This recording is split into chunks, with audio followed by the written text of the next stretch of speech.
Bienvenue à tous à cette édition face à face du Dr Hortense Karambiri, hier 26 août à Eden TBI. L'occasion pour les participants de mieux comprendre l'importance du baptême du Saint-Esprit et de feu et surtout son rôle dans l'accomplissement de la mission. Le prophète voyant Emmanuel Sawadoro a quant à lui sensibilisé les participants aux attaques spirituelles qui ciblent la jeunesse. S'appuyant sur des exemples bibliques, il a insisté sur la nécessité de s'équiper spirituellement pour protéger sa destinée et briser le cycle des malédictions.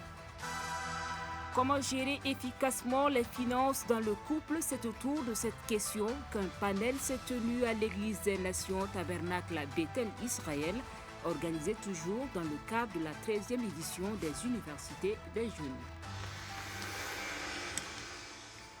Une fois de plus, ravi de vous retrouver à cette session d'information pour la matinée du mardi 26 août des Universités des Jeunes. Le docteur Hortense Karambiri a entretenu les participants sur le thème « Baptisé du Saint-Esprit et du feu pour la mission ». Un temps d'enseignement au cours duquel le pasteur principal d'Eden TBI a souligné l'importance de ce baptême dans la vie et dans la mission des jeunes à Bounyamba. Face à cette jeunesse assoiffée de la parole de Dieu, le docteur Hortense Karambiri s'est laissé conduire par le Saint-Esprit pour répondre aux attentes des participants aux Universités des Jeunes 2026. Les mots de cette jeunesse sont nombreux. Au nom de ceux-ci, on peut citer le sommeil spirituel, le chômage, le célibat et les liens du péché. Malgré ce statut de conquérant vainqueur décrété en Christ, cette jeunesse n'arrive pas à s'en sortir. Conquérant vainqueur par le nom. Mais certaines choses sont là pour dire que vous êtes des vaincus. Vous n'arrivez pas à vous relever de certaines situations. Et il ne faut pas qu'on se voile la face, il faut qu'on se parle. Moi, quand je pense à vous, vraiment j'ai beaucoup d'amour dans mon cœur pour vous. Parce que je suis sûr que Dieu a de grands projets pour vos vies. Cette génération évolue dans une époque où l'occultisme, la perversion à tous les niveaux, règne en maître. Le système mondial mis en place a pour but d'engloutir la jeunesse. Face à cette situation, la jeunesse conquérante vainqueur doit s'élever et régner par le Saint-Esprit. Ce cri de cœur de cette jeunesse traduit une seule interrogation: comment sortir de ces liens qui empêchent cette couche de la société d'avancer? Dans le passage de Matthieu 3, le verset 11, Jean le Baptiste annonce la personnalité qui peut changer littéralement la vie du chrétien, à savoir le Saint-Esprit. Le baptême de feu est l'ultime solution qui peut permettre à la jeunesse chrétienne de régner en conquérant vainqueur. Jean-Baptiste dit quoi? Il dit Jean-Baptiste d'eau. Il dit que lui baptise d'eau. Mais l'eau fait quoi? L'eau lave l'extérieur. Écoutez bien, jeunes gens. Mais il dit que Jésus, lui, il va baptiser d'esprit et de feu. Le feu là, lui, il travaille à l'intérieur. L'eau, lui, c'est l'extérieur. Mais le feu va te purifier de l'intérieur. Et à partir de là, vous allez voir une onction intérieure commencer à se manifester. Vous n'allez plus être des gens qui parlaient pour parler. Des gens non intègres. Des gens simplement intéressés par les situations. Mais vous allez être forts de l'intérieur. Vous allez être intègre, sincère depuis votre intérieur. Vous n'allez pas être un nain à l'intérieur et un géant à l'extérieur. Donc, il dit, Jésus, lui, il vient avec le feu et il transforme ta vie. Le docteur Hortense Karambiri a illustré cet aspect de son message par l'exemple de Joseph. Refusant de se corrompre avec la femme de Potiphar, il a bénéficié de la présence de Dieu qui l'a conduit jusqu'au trône de l'Égypte. Comme Joseph, il faut refuser de pécher contre Dieu. Joseph a dit, pécherai-je contre Dieu? Pécherai-je contre Dieu? Combien d'entre vous, vous péchez contre Dieu? Vous croyez que vous êtes seul? Les filles, vous vous cachez. Vous allez chez des garçons. Vous couchez avec les garçons. Vous péchez contre Dieu. Les garçons, vous faites des choses et vous péchez contre Dieu. L'homme ne vous a pas vu, mais Dieu vous a vu. Et donc, je suis en train de vous dire, ayez la conscience directement reliée au ciel et au trône de la grâce. Ayez cette conscience reliée à Dieu. Et vous voyez, et ce même jeune, quelques années plus tard, c'est lui qui va être le gouverneur de toute cette région. Pourquoi? Dieu a vu Joseph honnête, sincère. Le deuxième cas d'école est celui de Daniel et ses compagnons. Face à l'ordre de manger les mains du roi, ils ont résolu de désobéir au roi. La ferme résolution est une denrée spirituelle qui permet de voir la gloire de Dieu. Le docteur Hortense Karambiri a également fait mention de David qui, par sa foi, a terrassé Goliath. Marie, mère de Jésus, le prophète Jérémie sont des exemples qui pourront permettre à la jeunesse de triompher. Dans le déroulement de son message, le pasteur principal de Eden TBI a fait mention des défis auxquels sont confrontés la jeunesse chrétienne. Le téléphone là te fait une pression. Et le téléphone te dit, tu dois être connecté tout le temps. Et c'est le WhatsApp. C'est TikTok. Instagram. Et puis tout ça. Vous connaissez non mieux que moi, non? Il faut dire que maman même est branchée. Ou bien. Et puis le téléphone te met une pression. Il faut répondre vite. Regarde les notifications. Ne manque rien de ce que les autres font. Le téléphone te dit, tu dois être toujours informé, même des mauvaises choses. Le téléphone te dit, cherche continuellement le divertissement. Et progressivement, le téléphone prend la place de Dieu dans ta vie. Le téléphone prend la place de la prière. Le téléphone prend la place de la parole de Dieu. Le téléphone prend même la place du sommeil. Et tu ne dors plus bien. Sous l'onction du Saint-Esprit, l'épouse du pasteur Mamadou Philippe Karambiri a prié pour la jeunesse qui est liée par plusieurs vices. Ce face-à-face entre la jeunesse et l'épouse du docteur Karambiri a été un temps de bénédiction et de restauration. Et dans ce message, l'oratrice a invité les participants à un abandon de certaines pratiques qui ont eu un impact négatif sur leur vie spirituelle. Une intervention qui a suscité plusieurs réactions. Nous suivons avec Bawen Somboudrago et Grace Yimassou. Ce que j'ai retenu de ce message, vraiment, c'est le baptême du Saint-Esprit. Il nous faut le baptême du Saint-Esprit pour pouvoir aller, comme Jésus l'a dit. Mais bien avant le baptême du Saint-Esprit, il faut que nous soyons délivrés, totalement délivrés. Et lorsque nous sommes délivrés, comme les disciples, maintenant lorsque nous sommes délivrés, il faut que nous soyons remplis. Être remplis et puis aller maintenant pour aller chercher les âmes pour le Seigneur. Ce que j'ai compris lors de ce message, c'est ça. Je rends grâce à Dieu pour notre maman. Pour le message de ce matin. Vraiment, ce que je peux dire, c'est que maman nous a montré comment sortir des défis de ce monde. Et par la grâce de Dieu, maman nous a délivrés.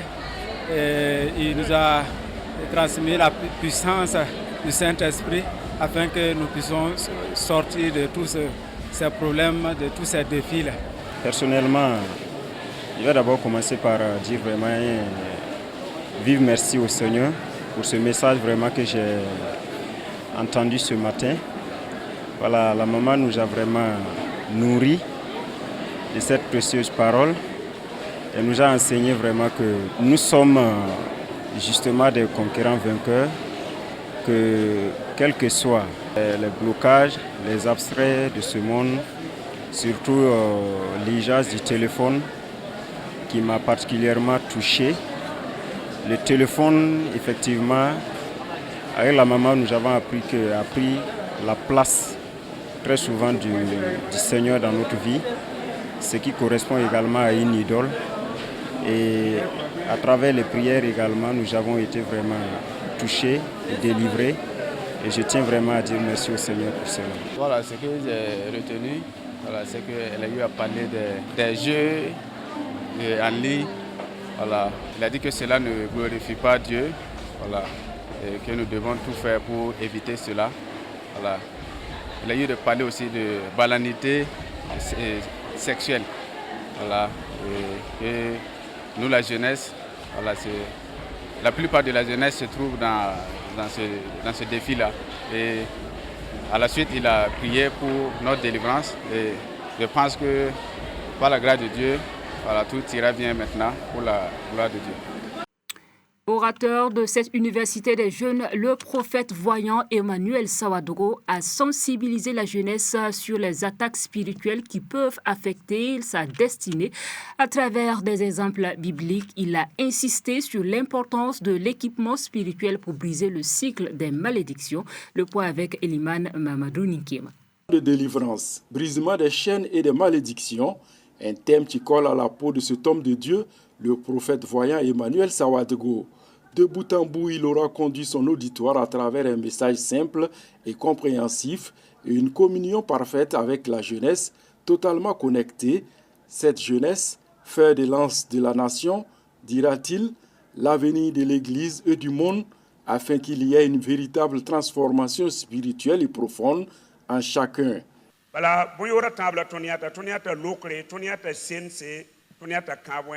Puisque nous voyons trois choses, la délivrance, les brisements de chaînes et les malédictions. Et si nous commençons par la malédiction, qu'est-ce que c'est que la malédiction?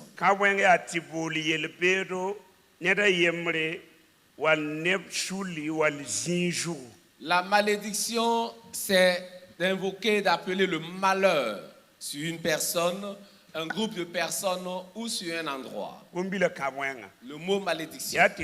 Attirer le malheur sur une personne, sur un groupe de personnes ou sur un endroit. C'est cela la malédiction. Maintenant, la délivrance. Environ 10 définitions pour la délivrance. Le mot délivrance. La délivrance est vaste et profonde qui va au-delà même de l'entendement humain. Le mot délivrance, premièrement, nous avons déraciné ou arraché. À travers le psaume chapitre 91, verset 3, il est dit « Car c'est lui qui te délivre du filet de l'oiseleur, de la peste et de ses ravages. » Et le psaume 124, verset 7, « Notre âme s'est échappée comme l'oiseau du filet des oiseleurs. Le filet s'est rompu et nous nous sommes échappés. » Le premier verset enseigne que Dieu est un refuge souverain. Il ne promet pas l'absence totale de difficultés dans la vie, mais assure la délivrance et la capacité de traverser les épreuves et les menaces les plus obscures sous son regard protecteur. Et pour le deuxième chapitre, il est question de l'oiseau qui représente le croyant ou le peuple de Dieu, fragile et incapable de se libérer seul. L'oiseleur lui symbolise l'ennemi, le piège du mal ou l'adversité qui cherche à capturer et détruire. Et puisque nous avons besoin de temps pour la prière, environ une vingtaine de signes, mais j'en ai retenu 5. Appelés les signes de la malédiction, qui montrent que tel homme ou telle femme a besoin de délivrance. Premièrement, toute personne qui n'est pas encore entrée dans sa destinée. C'est un signe de malédiction. Puisque tu es né avec une destinée. Et tu dois entrer dans cette destinée-là. Alors, quiconque n'est pas encore entré dans sa destinée, Il y a un signe de malédiction. Deuxièmement, le fait de tourner en rond. Vous êtes là en train de tourner en rond. C'est un signe qui montre qu'il y a une malédiction à quelque part. Troisièmement, toute personne qui avance et qui recule. C'est comme si faisant 10 pas en avant, vous reculez de 50 pas en arrière. C'est qu'il y a une malédiction à quelque part. Quatrièmement, une personne qui n'a pas une bonne santé corporelle, qui est la personne maladive. Cinquièmement,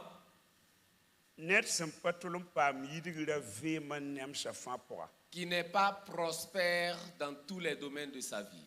Lorsque la situation semble perdue, Dieu brise l'obstacle ou le piège de manière inattendue, permettant une évasion complète et imméritée.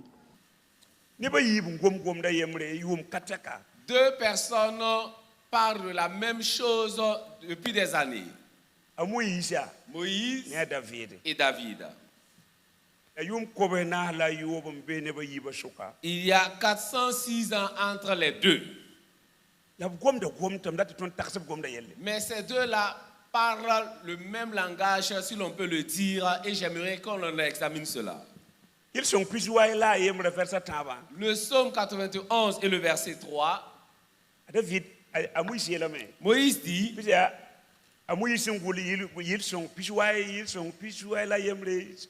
Moïse qui a écrit le psaume 90, le psaume 91, le psaume 92. C'est Moïse qui a écrit ces psaumes. Il dit, psaume 91 et le verset 3, le Seigneur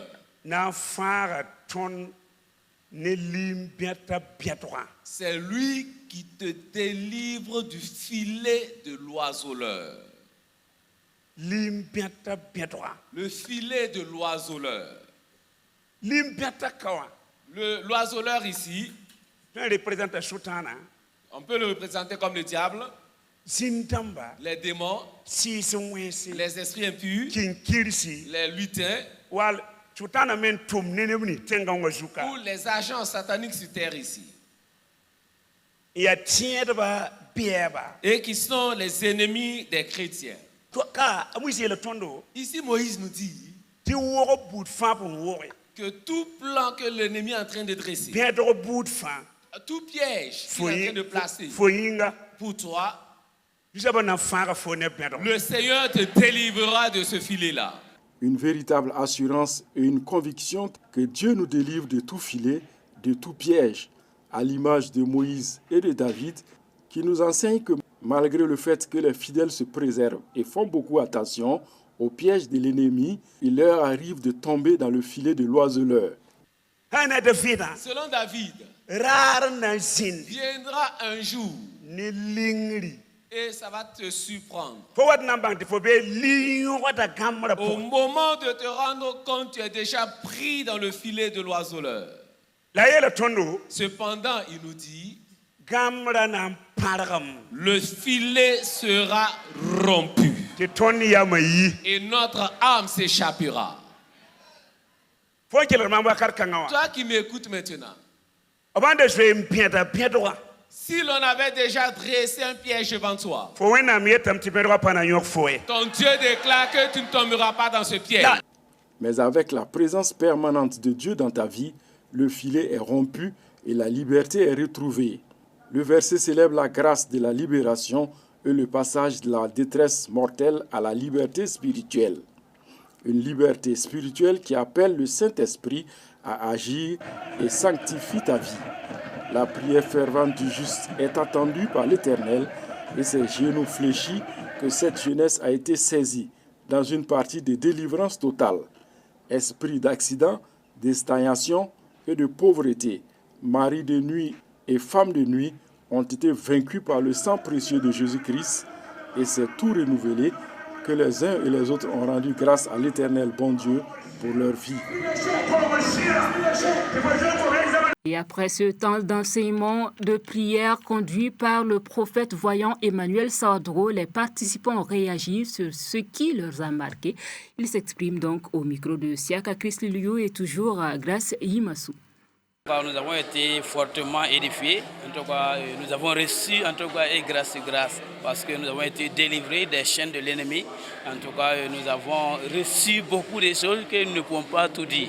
Quand je venais, je sentais en fait des douleurs au niveau de mon épaule. Dans la prière, je demandais au Seigneur de me faire grâce et de faire disparaître ces douleurs dont je ne connais pas les origines.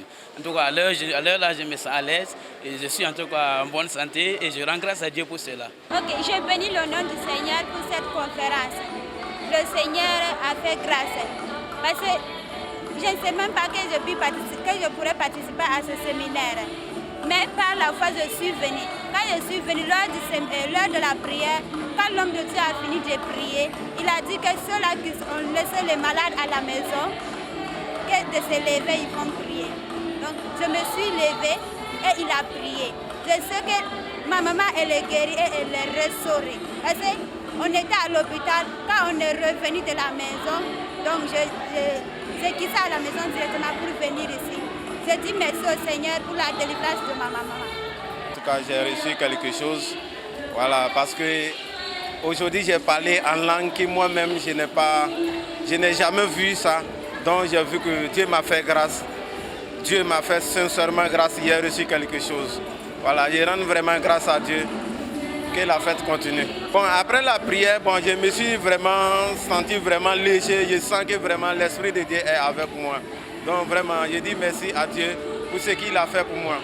Voilà. Quand moi j'étais venue à cette conférence, je ne me sentais pas bien, j'avais des maux de ventre. Mais pendant la prière, j'ai vu que non, j'étais complètement guérie. Donc je rends grâce à Dieu pour sa grâce. La gestion des finances dans le couple a été au cœur d'un panel ce mercredi 26 août à l'Église des Nations Tabernacle Bethel Israël et dans le cadre de la 13e édition des Universités des Jeunes. L'objectif était d'outiller les participants pour une gestion saine et efficace des finances au sein du foyer. Plus de détails avec Ezaïdine Toumda et Marie Sorgo. La gestion financière a été présentée comme une démarche d'organisation et de planification fondée sur les principes du royaume. Pour le premier panéliste, Dieu doit occuper la première place dans la gestion des finances du couple.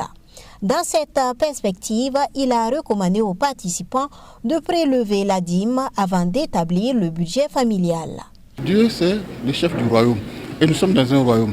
Donc Dieu doit être considéré dans tout ce que nous faisons, surtout lorsque ça concerne les finances. On doit mettre Dieu à la première place. Et Dieu à la première place, on se rappelle de ce qui revient à Dieu dans ce que nous avons comme revenu, qui est la dîme. Et très souvent, lorsqu'on en parle, les gens pensent que non, que c'est juste une question de prendre de l'argent. Non, c'est une question de reconnaissance. Cette dîme appartient à Dieu. Donc dès que nous avons un revenu, 1/10 de ce mois revient à Dieu. Donc Dieu a la place centrale.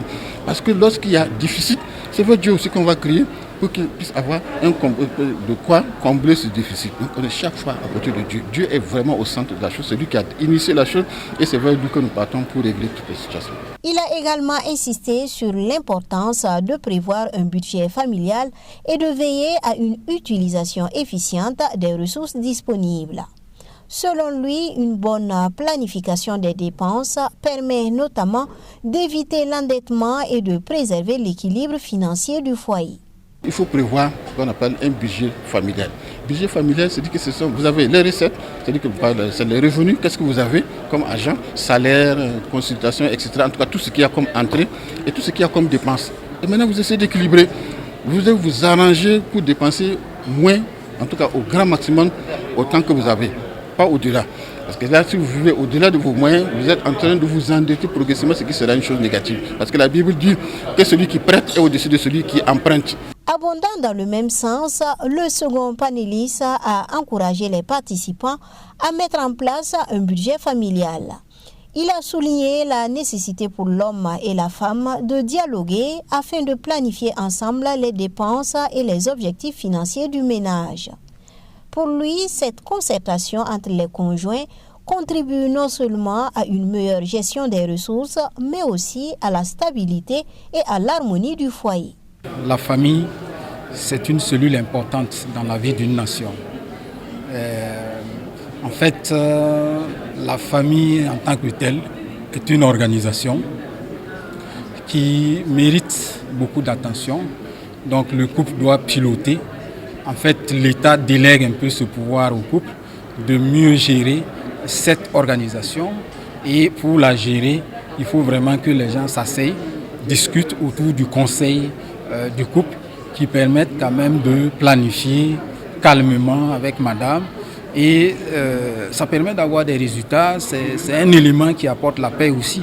Parce que là, ça va nous permettre d'avoir des foyers stables. Qui dit foyer stable, on va avoir des enfants stables et ça profite à la nation.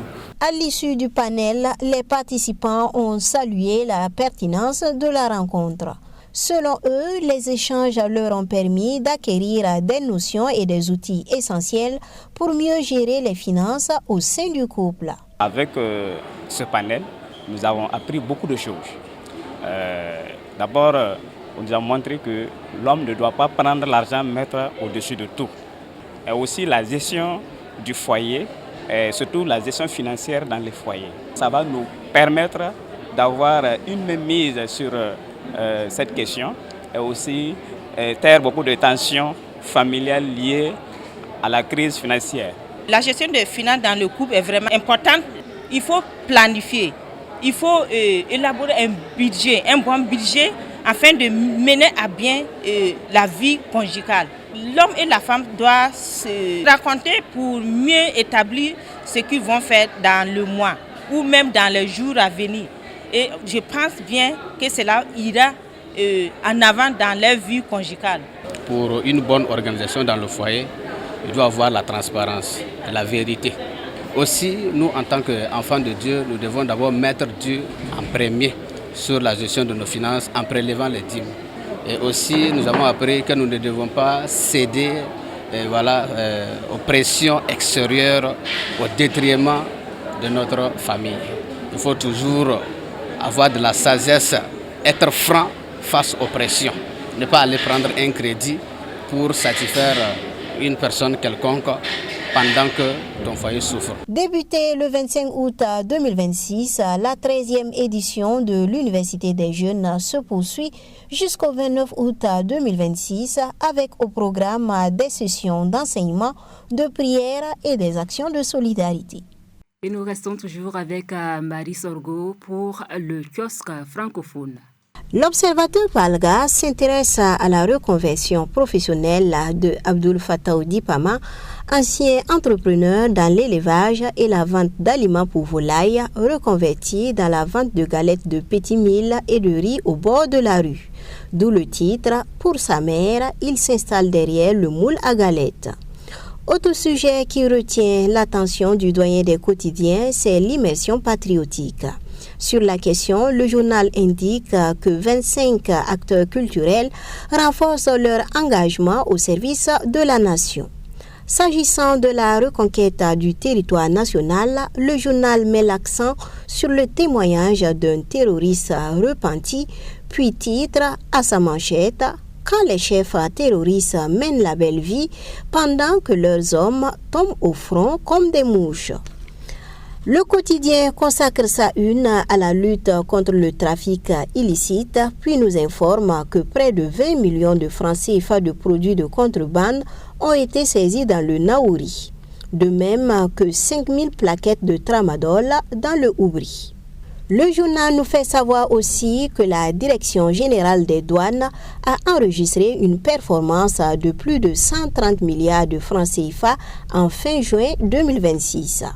Le journal nous apprend également à sa manchette que la Fédération burkinabé de football est à la recherche d'un nouveau sélectionneur national pour les étalons dames.